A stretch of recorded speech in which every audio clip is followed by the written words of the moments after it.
Olá, olá a todos e a todas. Eu sou Alexandre Triquez, sou advogado, especializado e com atuação no campo do direito previdenciário.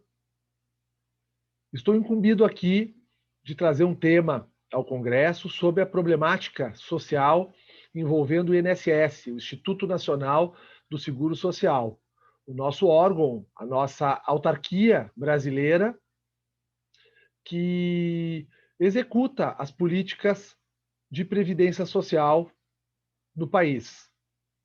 Eu quero inicialmente agradecer o convite que me foi feito por toda a equipe diretiva desse congresso, né, esse primeiro congresso internacional de pacientes e profissionais, né, ligados então à fibromialgia. Eu agradeço a toda a equipe diretiva do congresso e agradeço também a equipe diretiva da Anfibro, né, que me formulou esse convite para estar com todos e todas aqui hoje, tratando desse tema que, pelo que percebo, será também, né, também executado por uma colega, né, da Itália, que vai trazer a problemática social do INPS italiano. Né? Então, parabenizo a iniciativa aos organizadores desse evento, porque essas relações, né, entre sistemas, esses debates, essas conversas entre questões, realidades de países diferentes, mas com tradições muito próximas, né? O próprio direito previdenciário do Brasil tem uma influência muito forte do direito previdenciário italiano. É muito importante para que a gente possa avançar, principalmente em temas difíceis. E fibromialgia, do ponto de vista jurídico, é um tema difícil. Não posso falar do ponto de vista médico, não é a minha área, não sou médico, sou advogado, mas do ponto de vista jurídico, tenho que reconhecer que a fibromialgia ela traz questões assim bastante relevantes. Então, parabenizo a todos os organizadores do evento, né, e faço isso já nesse momento inicial, na pessoa, né, do querido Daniel, que lamentavelmente nos deixou, né, em razão de todo esse problema que a gente está enfrentando da pandemia da Covid-19. Nós sabemos que não foi apenas o Daniel que nos deixou, né, a gente passa no momento atual por um momento muito agudo da crise. Isso tem impactado a todos nós, as nossas famílias. Então, mas eu, de forma específica, então, aqui faço a minha homenagem à pessoa do Daniel, né, diretor-presidente da Anfibro, porque com ele tive muitos bons momentos, boas relações. É uma pessoa que guardo boas memórias dela, né? E certamente todos e todas sentiremos muita falta, né? Da pessoa do Daniel, né? Então aqui eu estou junto com a família da Anfibro, deixo, né, a minha solidariedade, o meu carinho a todas e todas vocês, né, pelo passamento do querido Daniel. Bom, então, dando início efetivamente ao tema, eu enumerei alguns pontos que eu gostaria de destacar aqui com relação, então, à problemática social do INSS, né? Dialogando com os brasileiros e dialogando também com os italianos. Estou com essa preocupação também, porque me parece que é, né, o objetivo do painel. Eu queria primeiro dizer que o INSS no Brasil, ele existe desde 1990. Antes do INSS, nós tínhamos uma outra autarquia, que se chamava INPS, né? O Instituto Nacional de Previdência Social, que foi criado em 1960, efetivado na década de 60, aqui no Brasil, quando começa a Previdência como um regime geral no país. Hoje, o INSS, que sucedeu o INPS, portanto, ele tem o papel de fazer o gerenciamento da política pública previdenciária do regime geral, que envolve todos os trabalhadores da iniciativa privada, com carteira assinada, autônomos que recolhem carnê, segurados especiais, sejam trabalhadores rurais ou pescadores artesanais, trabalhadores avulsos, né, empresários, prestadores de serviço. Então, todo regula a questão previdenciária, tanto no que se refere aos trabalhadores, né, a todos os trabalhadores, né, a bem da verdade, do regime privado. Junto ao regime geral, paralelo ao regime geral, nós temos o regime próprio, né, que traz, então, né, as regras previdenciárias dos servidores públicos com cargos efetivos na União, no Distrito Federal, nos estados e nos municípios do país. Né? Importante, um destaque importante, que as últimas reformas previdenciárias ocorridas no Brasil estão, né, nós estamos nesta caminhada pelo contexto de reformas, estão unificando os dois regimes. Cada vez mais regime geral e regime próprio possuem as mesmas regras para a obtenção, por exemplo, das prestações, né? Idade mínima, tempo de contribuição, carência, os requisitos exigidos estão ficando cada vez mais similares dentro de uma ideia de um regime único. Essa tem sido, né, uma aposta que tem sido feita pelas últimas 2, 3, 4 e até 5 reformas previdenciárias feitas no país.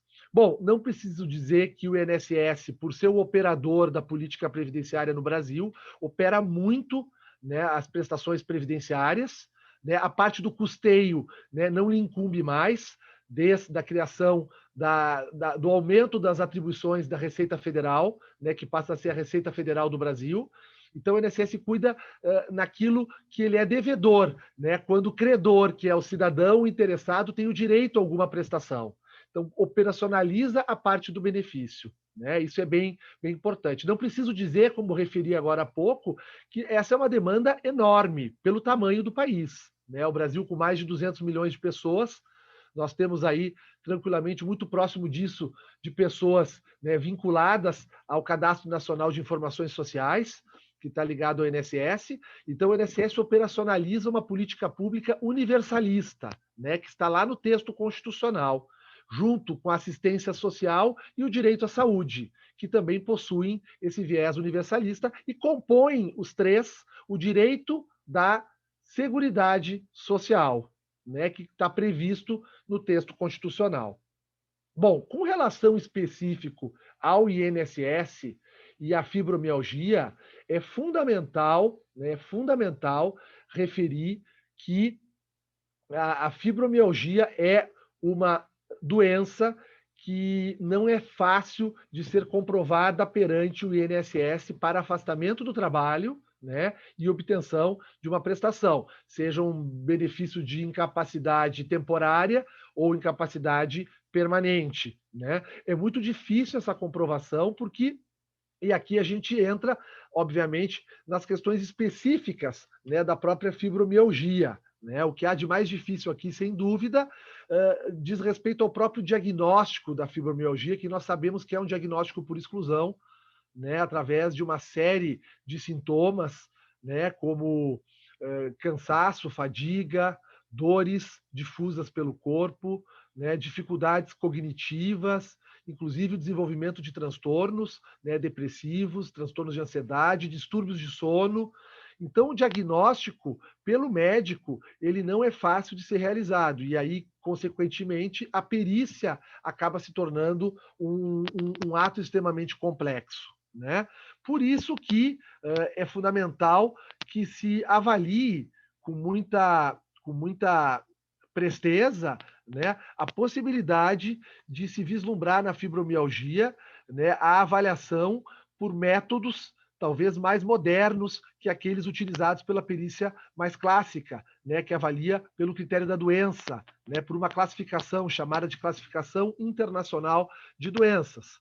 Hoje nós temos um aporte importante no sistema previdenciário brasileiro com relação à deficiência, trazido em especial pela Convenção de Nova York de 2007, né, que foi internalizada no sistema jurídico brasileiro por emenda constitucional, né, portanto, né, tem status constitucional, e que, sem dúvida, influenciou e muito a construção do Estatuto da Pessoa com Deficiência, né, o Estatuto Brasileiro da Pessoa com Deficiência, a Lei 13.146 de 2015, que caracteriza o deficiente de uma forma diferente do incapaz, né? E traz aqui, portanto, o deficiente como aquele que está impedido, aquele que tem impedimentos de longo prazo, de ordem mental, sensorial, física, psicológica, que interação com barreiras externas, né, lhe retirem condições igualitárias né, lhe retirem a vida plena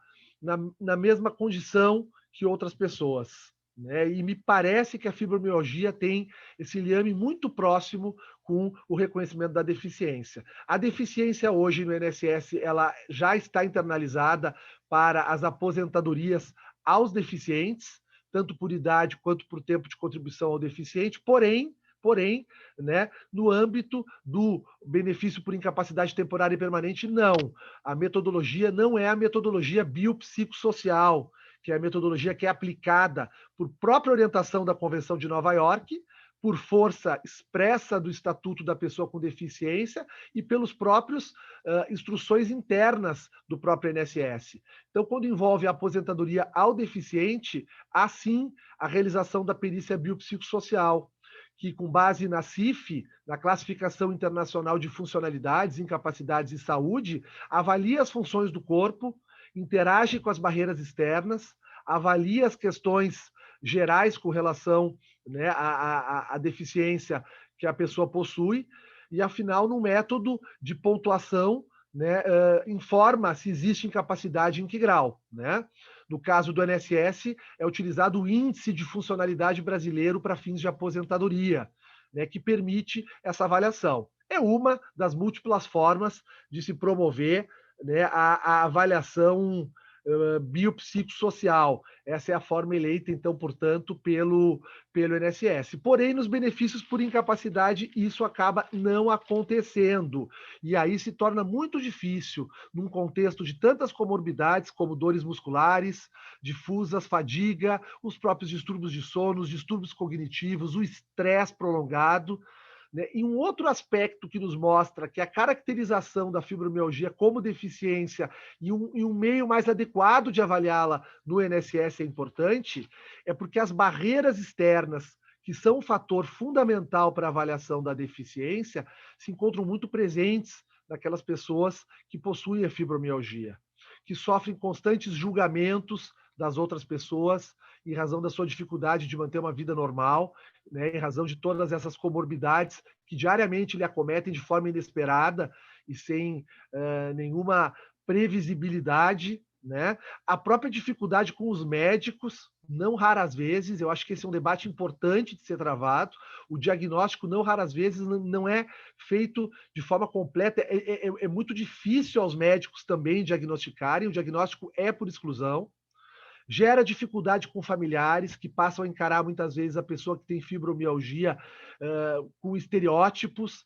com características que não dizem respeito, obviamente, à doença. E o que falar, então, do ambiente de trabalho, né? Com a constantes ausências do trabalho ou a necessidade de medicação constante, de idas a médico. Quer dizer, ela é uma doença complexa e, por ser uma doença complexa, ela não pode ser avaliada por um ato pericial que tem uma característica muito mais epidemiológica do que social como um todo. Né? Avalia muito mais a doença e não tanto a saúde de quem tem fibromialgia. E, ao analisar a saúde, precisa obrigatoriamente analisar o entorno do fibromialgico, porque a deficiência se caracteriza não apenas pela doença que acomete a pessoa, mas, acima de tudo, pelas barreiras comunicacionais, pelas barreiras de participação, pelas barreiras sociais, que o problema com relação à pessoa e o entorno acabam causando. Então, dentro do pouco tempo, obviamente, esse é um assunto que poderíamos ficar aqui tratando, né, horas e horas e horas, que são os reflexos jurídicos na previdência social da fibromialgia, mas dentro do pouco tempo eu vou, portanto, me restringir a essa fala, né, deixando aqui a minha contribuição ao Congresso, espero que seja válida, me colocando à disposição, né, para debates ou para outros esclarecimentos que se façam necessários, e deixando aqui, né, que todos, o meu desejo que todos tenham um excelente evento, que esse evento possa gerar frutos, né, importantes, né, para todos os pacientes e profissionais da fibromialgia. Tenho certeza que isso irá ocorrer, essa interação também, o fato de ser um congresso internacional é fundamental. Né?